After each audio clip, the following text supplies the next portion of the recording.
وقوم نوح لما کذبوا الرسل، اور نوح کی قوم کو، نوح علیہ السلام کی قوم کو بھی ہلاک کر دیا۔ پیچھے ذکر ہوا تھا بنی اسرائیل کا اور اس کا فرعون کا۔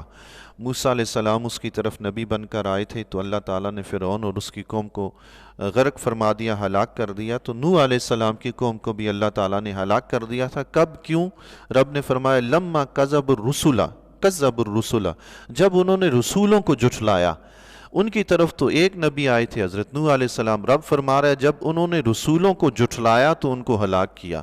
حالانکہ آئے ایک نبی تھے حضرت نوح علیہ السلام، ان کے زمانے کی بات ہے۔ 950 سال آپ نے دین کی تبلیغ کی، اللہ اکبر۔ ہم 9.5 دن تک کسی کے اوپر محنت نہیں کر سکتے کہ بھئی نماز پڑھو نماز پڑھو۔ 9 دن ہم کسی کے گھر جا کے دستک دیتے رہے بھئی مسجد میں آئے نماز پڑھنے کے لیے، 9 دن دور کی بات ہے۔ 9 نمازوں پہ جا کے دستک دیں، 10ویں پہ ہم تھک جائیں گے۔ 950 سال تبلیغ کی ہے، اس 950 سال کا نتیجہ کیا نکلا؟ جو پھل ملا، کل لگ بھگ آپ کے گھر کے ملا کے ٹوٹل 80 افراد مسلمان تھے 950 سال میں۔ 950 سال میں 950 افراد بھی مسلمان نہیں ہوئے، صرف 80 افراد۔ اللہ اکبر۔ انہوں نے نوح علیہ السلام کو جھٹلا دیا۔ رب نے فرمایا رسولوں کو جھٹلایا۔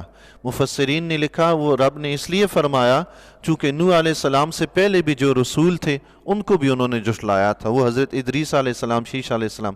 یا یہ مراد ہے، یا یہ مراد ہے کہ نوح علیہ السلام نے اپنے بعد آنے والے رسولوں کی دعوت دی تھی کہ میرے بعد بھی رسول آئیں گے، انہوں نے ان کو بھی جھٹلا دیا۔ اور یا یہ مطلب ہے، ایک مطلب ایک مطلب یہ بھی ذکر کیا اور ایک مطلب یہ ذکر فرمایا ہے کہ صرف نوح علیہ السلام کو جھٹلانا بھی سارے رسولوں کو جھٹلانا ہے۔ ایک نبی کا انکار کرنا سارے نبیوں کا انکار کرنا ہے۔ دیکھیں نا یہ یہودی اور عیسائی کیا کرتے ہیں، یہودی موسیٰ علیہ السلام کو مانتے ہیں، اس سے پہلے نبیوں کو مانتے ہیں، عیسیٰ علیہ السلام کو نہیں مانتے، کافر ہوئے، پھر حضور علیہ السلام تشریف لائے، ان کو بھی نہیں مانا۔ یوں ہی عیسائیوں نے عیسیٰ علیہ السلام کو مانا، موسیٰ علیہ السلام کو نہیں مانا، دیگر نبیوں کو مانا، حضور علیہ السلام کو نہیں مانا، کافر ٹھیلے، سارے نبیوں کو جھٹلانے والے۔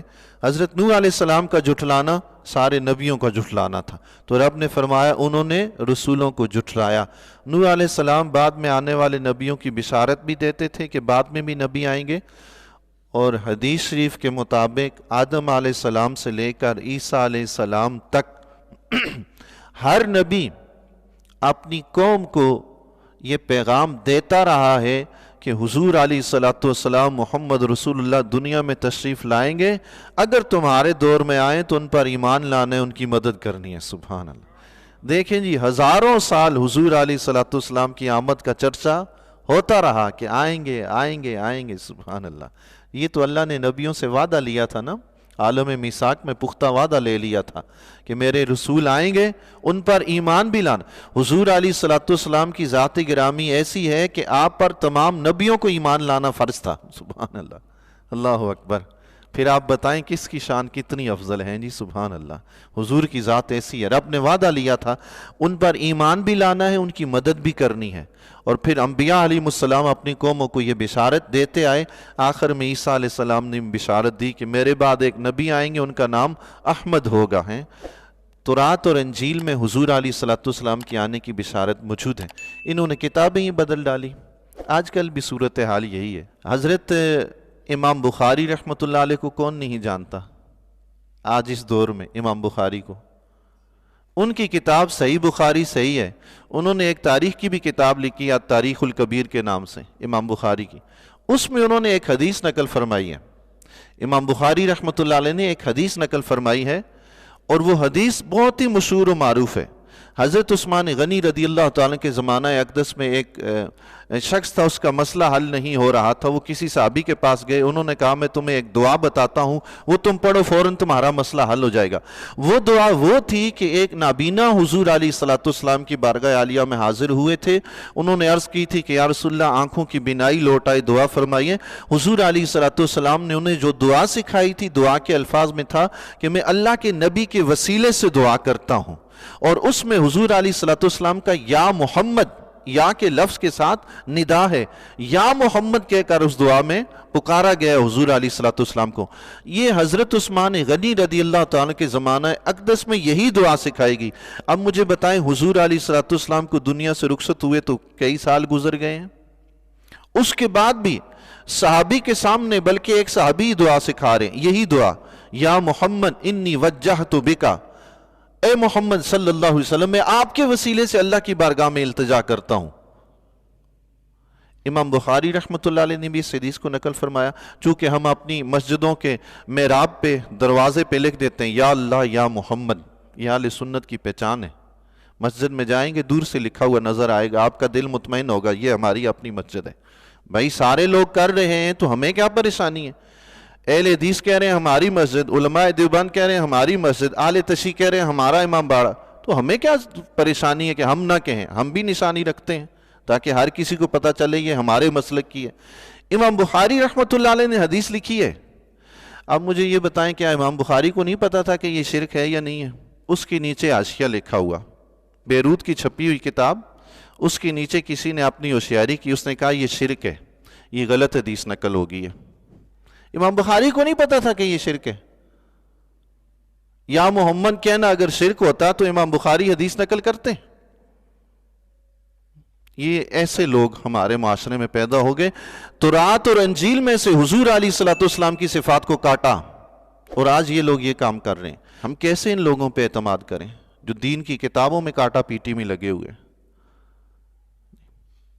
یہ طریقہ اگر حق پر ہیں تو قائم رہنے دینا، بات کو دلائل سے ثابت کریں کہ بھئی یہ بات ہے۔ چیزوں کو بیچ میں سے کاٹ کے لوگوں کو گمراہ کر کے ایسے کامیابی نہیں ملتی۔ اللہ تعالیٰ ہر ایک کے داؤ پیش کو فنا کر دیتا ہے، ختم کر دیتا ہے۔ وہ ایک وقت آتا ہے مٹ جاتے ہیں، جال حق زہق الباطل، حق جب بھی آتا ہے باطل مٹ جاتا ہے۔ اللہ کے فضل و کرم سے اہل سنت کا دور آنے والا ہے انشاءاللہ انشاءاللہ۔ تو رب نے فرمایا کہ انہوں نے رسولوں کو جھٹلایا۔ تمام انبیاء حضور علیہ الصلوۃ والسلام کے آنے کی بشارت دیتے رہے، نوح علیہ السلام نے بھی دی، تو رب نے فرمایا نوح علیہ السلام کو جھٹلانا، سارے رسولوں کو جھٹلانا ہے۔ اغرقناہم وجعلناہم للناس آیا، تو ہم نے ان کو ڈبو دیا اور انہیں لوگوں کے لیے نشانی بنا دیا۔ کس چیز کی؟ تاکہ عبرت حاصل کریں۔ آپ یقین جانیں، آپ اپنے گھر میں بچوں کو قصہ کہانی کوئی سنائیں، اپنے دوستوں کو سنائیں یا کوئی آپ کو سنائے، آپ اس سے عبرت پکڑتے ہیں کہ نہیں؟ فوراً دل میں خیال آتا ہے کہ یار مجھے یہ کام نہیں کرنا، مجھے یہ کام نہیں کرنا۔ ہمارے والدین بھی ہمیں سناتے تھے، والدہ صاحب ایک ہمیں قصہ چوری سے بچنے کے لیے اکثر سناتی رہتی تھی۔ مختصر سا خلاصہ یہ ہے کہ ایک شخص جو ہے کہیں راستے میں سے جا رہا تھا، اس نے کسی کے گھاس کا تنکا، کسی کی زمین سے گھاس کا تنکا توڑ کے دانت کا خلال کیا۔ مرنے کے بعد اس کو عذاب ہوا کہ تم نے بغیر اجازت تنکا کیوں لیا؟ ہم ڈر جاتے تھے، اللہ بغیر اجازت تنکا لیا تو قبر میں عذاب ہوگا، ڈر جاتے تھے ہم۔ یہ واقعات سنانے کا کیا مقصد ہوتا ہے؟ عبرت حاصل کرنا۔ انہوں نے نبیوں کو نہیں مانا، انہوں نے انبیاء کی اطاعت نہیں کی، غرق کر دیے گئے، تباہ و برباد ہو گئے۔ ہم اپنے نبی کی اطاعت نہیں کریں گے تو ہمارا کیا حشر ہوگا؟ یا اللہ معاف فرما۔ عبرت حاصل ہوتی ہے نا، اللہ تعالیٰ عبرت حاصل کرنے کی توفیق عطا فرمائے۔ وَأَعْتَدْنَا لِلظَّالِمِينَ عَذَابًا عَلِيمًا، اور ہم نے ظالموں کے لیے دردناک عذاب تیار کر رکھا ہے۔ یہاں ظالموں سے مراد وہی کافر ہیں نوح علیہ السلام کی قوم کے۔ عموماً قرآن کریم میں جہاں اس طرح دردناک عذاب وغیرہ جہنم وغیرہ کا ذکر ہوتا ہے ظالمین کے ساتھ، تو اس سے مراد کافر ہی ہوتے ہیں، چونکہ شرک اور کفر سب سے بڑا ظلم ہے۔ اور اگر مطلقاً ہم ظالم مراد لیں تو کون کون ظلم نہیں کرتا؟ اگر اس کا ٹھکانہ جہنم ہے تو بتائیں کیا ہوگا ظالموں کا حال؟ جو آج ظلم و ستم کرتے ہیں ان کا انجام کیا ہوگا؟ اللہ تعالی ہمیں ہر قسم کے ظلم و ستم سے بچنے کی توفیق عطا فرمائے۔